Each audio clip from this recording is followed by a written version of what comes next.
Well, you know what's ridiculous is having this back-to-back pay-per-views, even though NXT was last week, and then so WWE didn't have pay-per-view since the 31st of January. Since February don't have 31 days, and it's going to be literally over by next Sunday.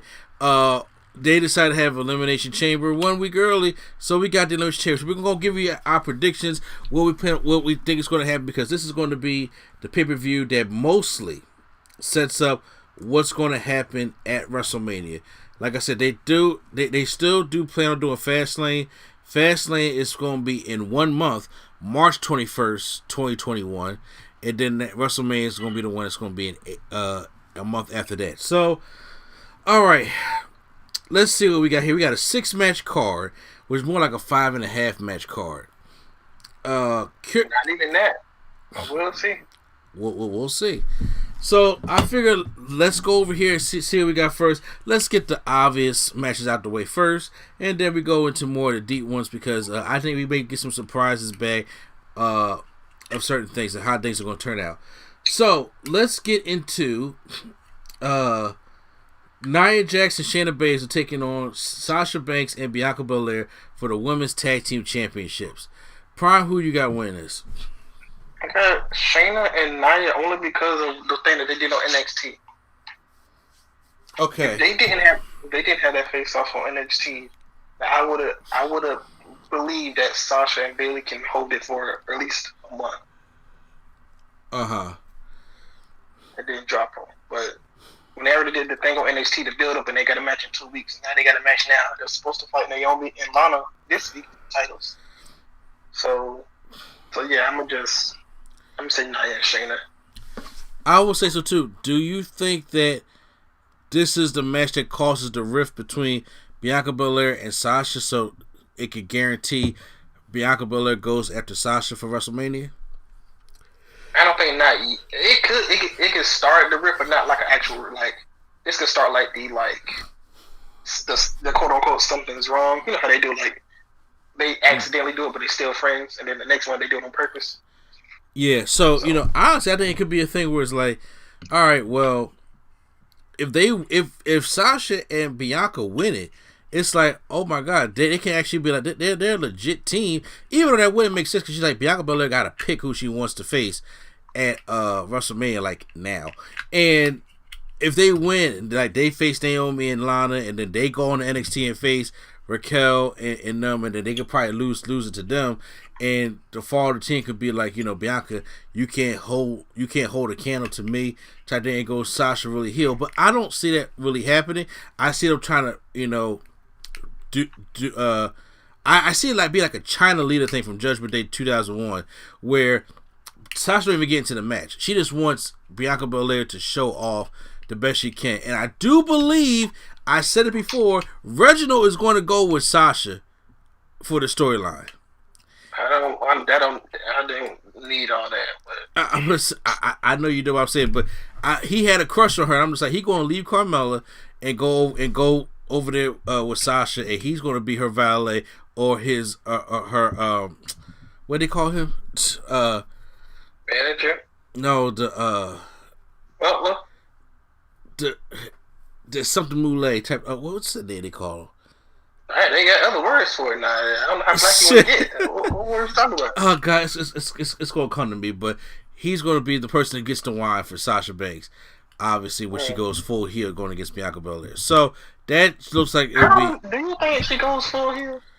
Say what? Do you think she goes full heel? I think she goes full heel. I think the tag team thing right here helps her go full heel. I was thinking of them doing the more the Shinsuke and AJ thing, to where they just both are their characters that's just happen to be fighting. You're right, but then what happened at WrestleMania? Shinsuke went full heel. Well, yeah, after. I'm talking about for the actual Mania match. I don't want to see them as heel. I just want to see them as, I'm confident boss and I'm confident EST. Okay. Well, yeah. Well, the boss EST sells itself. But yeah, so I'm gonna go with Nia. Exactly. That's what I'm saying. I didn't think they needed face or heel for this first match, because boss and EST sell itself, or them just being them. Yeah, I'm gonna have Nia and Shayna winning here. Or maybe they'll probably give some Bianca Belair can have a belt to see how she reacts by holding a belt. So you never know. But it's really a throwaway match. But I'll just go with Nia and Shayna because this probably gonna be moved to the pre-show.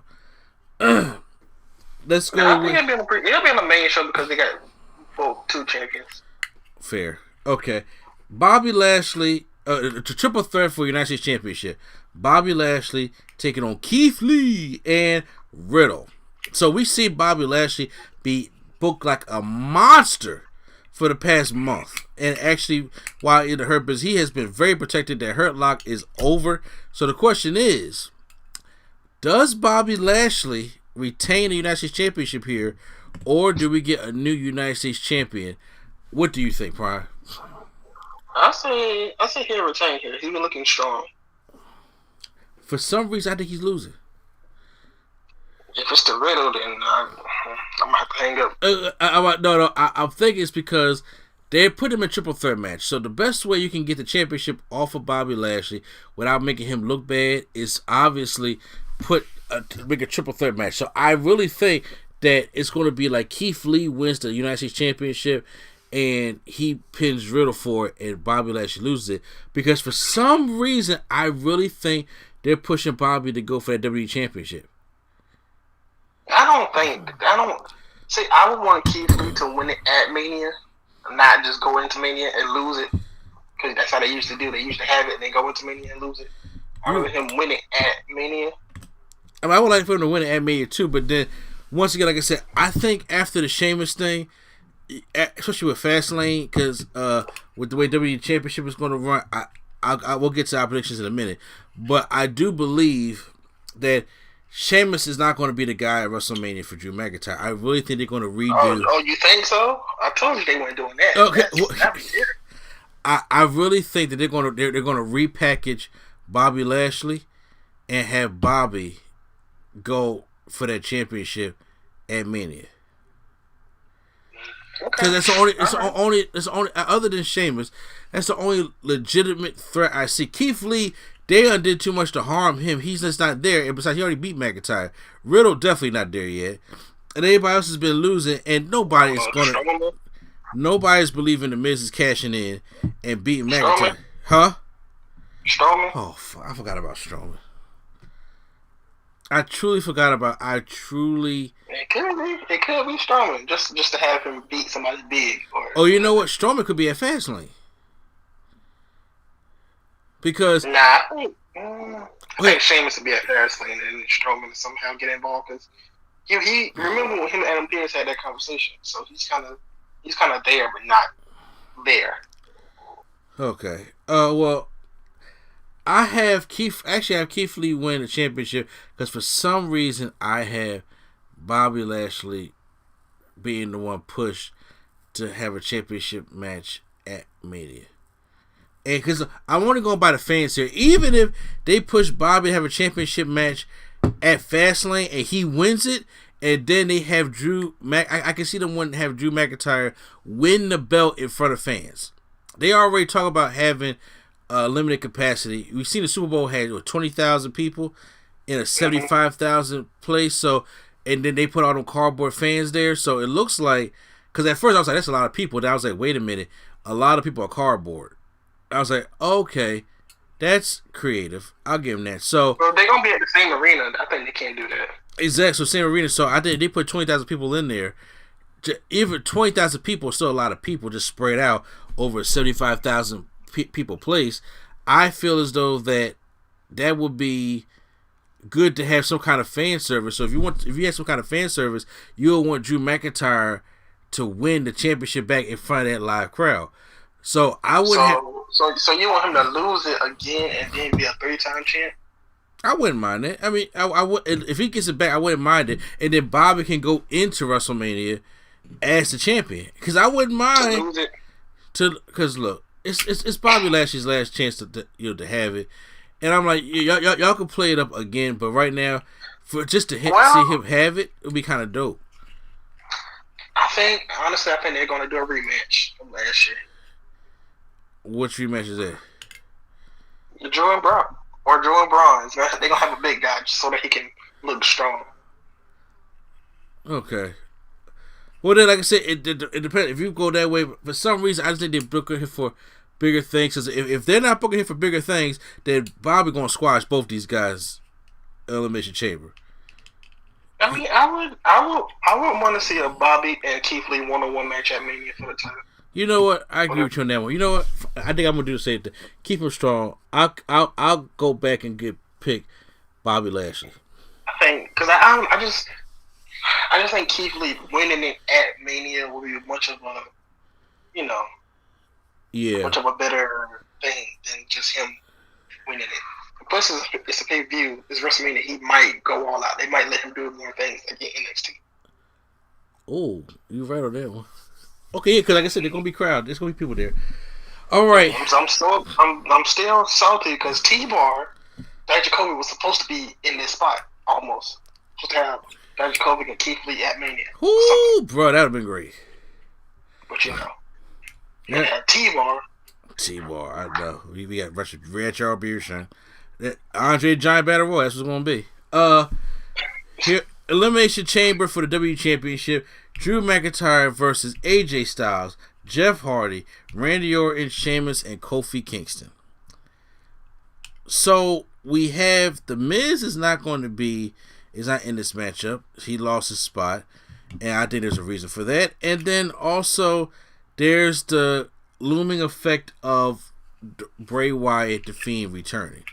So, who do you think wins this matchup, and what do you think will happen inside this chamber? I think Drew wins, but I got a couple questions for you. Okay. Who are the first two to start? The first two to start, to me, honestly, I think it's going to be AJ Styles and Kofi Kingston. Okay. Reason why I say that is because I almost just obliterated Xavier Woods on Raw, and they were the first to start that gauntlet match, and I think just to build up the rivalry, I really think that AJ and Kofi would be going to start out the match, and I think the last to enter is going to be Drew, because who won the gauntlet? Sheamus won the gauntlet match. Okay, yeah. So yeah, I think it's going to be I think it's either going to be AJ and Kofi or Randy and Kofi. Okay, and then who's the first eliminated? Jeff Hardy. Okay, who's the last eliminated? Orton. Okay. I think Jeff Hardy's first because Jeff Hardy really has no business being in this match. Like, Jeff Hardy comes... He has no business wrestling in general, honestly. To be honest with you. What'd you say? He has no business wrestling in general, to be honest. So, let Jeff Hardy get his off-the-chamber Swanton bomb. And then, I wouldn't even... Oh, God. And then let him get Bro kicked out of nowhere. Or he may make it a Claymore kick, doesn't matter. And then he's eliminated. But the reason why I say Randy Orton is going to be the last one is because I think the Fiend returns. Okay. And since you have no crowd, nobody in the crowd, there's no, it's just a Thunderdome, you can do any kind of silly animations y'all been doing with Alexa Bliss, anything like that with him. And I think the Fiend appears in one of the chamber pods. Yeah, I think the lights cut off or something. And I was going to say Alexa, not the Fiend, but Alexa. No, like, it'd be funny. I think she's small enough to fit in there with Orton, and I don't think the Fiend and Orton can fit in there together, but maybe. Oh, with the Fiend. Well, actually, they can, because remember, this is. Oh, you know what? I'm thinking of the older chick. Yeah, because I'm saying this new elimination chamber, they have, those pods are huge, so they could definitely fit in there at the same time. Mm-hmm. And I think he's going to return to Randy in a pod, or when Randy's already in the matchup, the lights go out, and then the Fiend returns, like Alexa's in one pod, and then he's in another pod, and then he comes out and attacks Randy Orton, and then he causes the elimination, which helps build to the Orton Fiend match at Mania. And I really think that this year at Mania, we're going to get the Firefly Funhouse match part 2. As long as we don't get no roaches on the ground. No, well, first of all, nobody wants to see a regular match between Orton and Wyatt. We've seen that already. But if we do another Firefly Funhouse match, because like the first one was Cena was a success, right? And I'm like, this could be like a Mania thing for him, or his special kind of Mania match. And it's like, well, as long as it has the actual finish, so people not confused. Fair, okay, I do agree with that one, and I do think that Orton will have fun doing it, and because like I said, we've seen Orton and Wyatt matches and like regular matches, and they suck.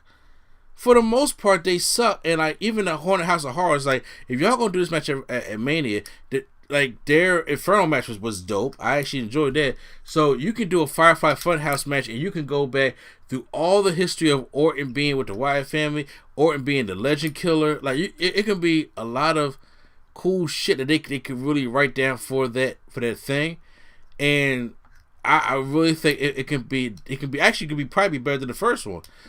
But the one I have winning here, Drew McIntyre wins the match for me. Okay, yeah, I got Drew winning as well. Yeah, Sheamus may be the last one to come out, but you know it would be funny if Sheamus is the last one to come out, but the first eliminated. I was gonna say he gets eliminated instantly. Because that will really piss him off.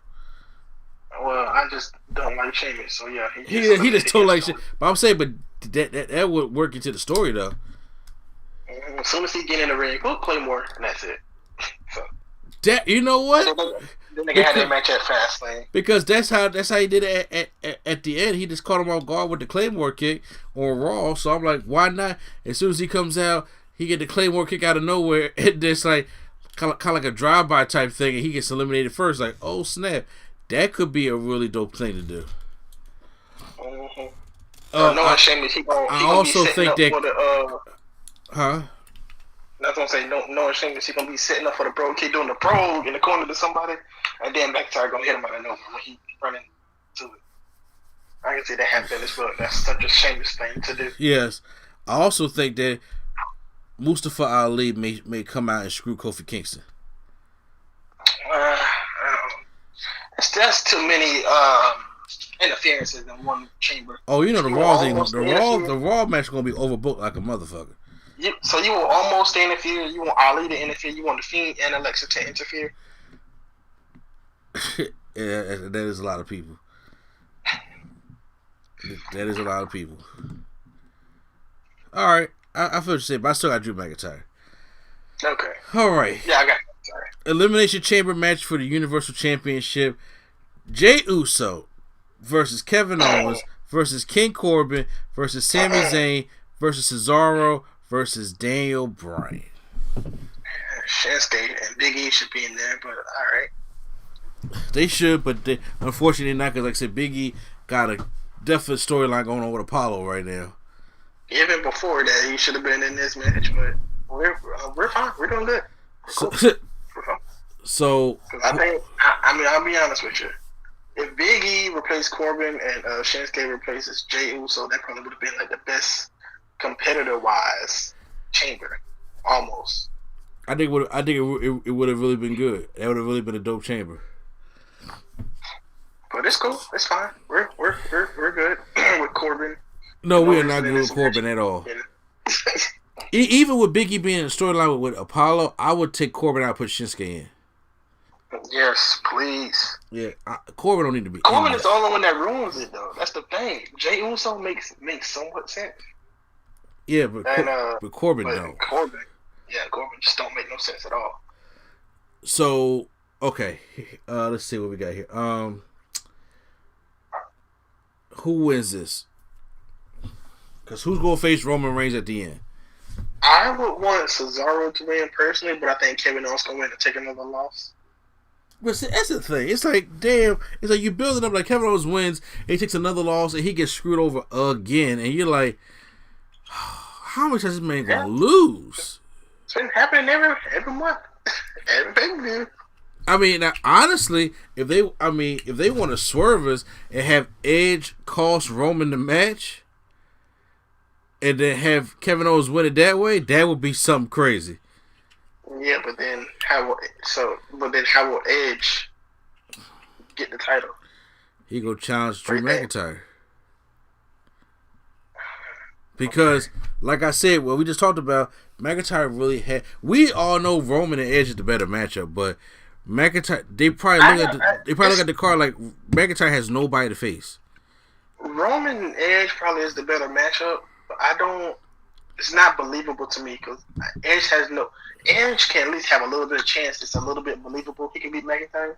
There's not no chance he's beating Roman at all. And that's the difference from you.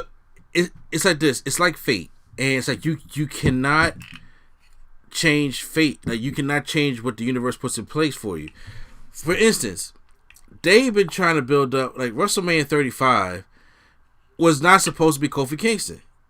We know that. They actually was thinking about doing Mustafa Ali at that time, and it just didn't work out that way. And we ended up getting Kofi Mania, which was a way better story and a way better WrestleMania moment than it was. And the only reason why they did that is because Kofi got hugely over in the Elimination Chamber because everybody liked Kofi, and the Kofi Mania thing just started. Those were with fans in the ring. They don't have no fans to tell them, so they definitely ain't gonna be able to know.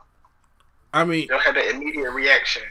No, they don't have the immediate reaction, but they are probably testing the social media because if you're going to have fans in the arena, and for the first time back, you don't want them booing the people that they don't want. So you never know. Now they just gonna listen to fine and put on people that we don't want. They gonna take the people out that we don't want. Look, I don't know, but right now I know they gotta probably look at this card and like, wait a minute. We got nothing for Drew McIntyre. And what if they swerve us and everybody thinks Edge is going to go for Roman and they're like, look, y'all have a better feel-good story of having Kevin Owens take the championship off Roman at Mania. You know, it could be a better feel-good story for that. And, I mean, wouldn't it be a feel-good story to have Kevin Owens beat Roman for the championship at WrestleMania? Especially the kind of babyface he's been and the kind of heel Roman is not losing. I'm telling you. He's not. He's not losing. I'm trying to make it sound good. Not in general. He's not losing probably until next year's Mania. Honestly, I think so. Unless somebody randomly gets hugely over, I think he's not losing until next year's Mania. All right, so who where's this chamber then? I would want Cesaro just so he can at least get an opportunity. But I say Kevin Owens just so they can, I guess, finish out their burial on Kevin Owens, I guess. I want to say Kevin Owens too, which I realized Kevin Owens and Sami Zayn are in the same match again. So yeah, they had a little interaction on SmackDown. Yeah, he gave him the suplex or something. Yeah, I was just like, well, I was like, damn, Brian is the clear pick to do this here, and you can get it done. I don't think so. Not for this one, because he's not doing anything to. Like Cesaro's been getting a couple wins here and there, clean over Daniel Bryan and all these other people. What if Jey Uso wins? Then he'll either lose or get beaten down to a pulp. No, or it'll be like the ultimate setup. Like Roman ain't got to wrestle tonight because Jey Uso wins and kind of walks off. Yeah, he's gonna lay down. Yeah. Roman's gonna lay down now. He's gonna do it. This was a little bit more difficult to me, but I'm gonna go between Kevin Owens and Daniel Bryan. Okay.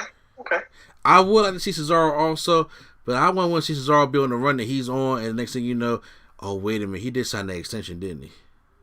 Mm-hmm. Okay, fuck that. We give it to Cesaro, dude. We give it to Cesaro so he can have that opportunity for Cesaro and Roman. And then you see how when his contract run out, they want to start pushing him all of a sudden. Exactly, because you also got to think about who's going to have the stamina to do all this. You got to do a chamber match and you got to do a regular match after this. It's not like the match is about to, look. This match is probably going to be like kick out, spin, period, repeat. I don't know if you get Cesaro in there or Daniel Bryan, they can have an actual 15-minute match with Roman Reigns. Not this Roman Reigns. I'm telling you, this Roman Reigns is different to like the way he handles the matches, and I'm like the way that they are booking it. If they're gonna be in a full chamber match, Roman Reigns not gonna come in and have this full competitive. He's gonna come in and hit a spear like he did to Jey Uso almost in the first match. He's just gonna be like, "Oh, you still up? All right, hit you with another spear." Oh, you still getting up? All right, just keep beating you up. It's not gonna be one of those matches where he do a rest hold and all that kind of. It's not gonna be all that. I can see this match being 5 minutes max. All right. Well, Kevin Owens and Daniel Bryan. I don't know how it's gonna balance out in the end for Kevin Owens. I don't want to see Kevin Owens lose again. But I do believe if Roman got that attack on Edge on SmackDown, I can bet you Edge is gonna come get his stuff on Elimination Chamber.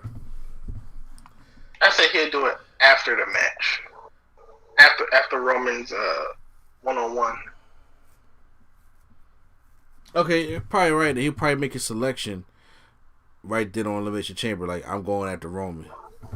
Yeah, either right then or like the night after on Raw. You know how they like to do the recap and all that. So we'll see.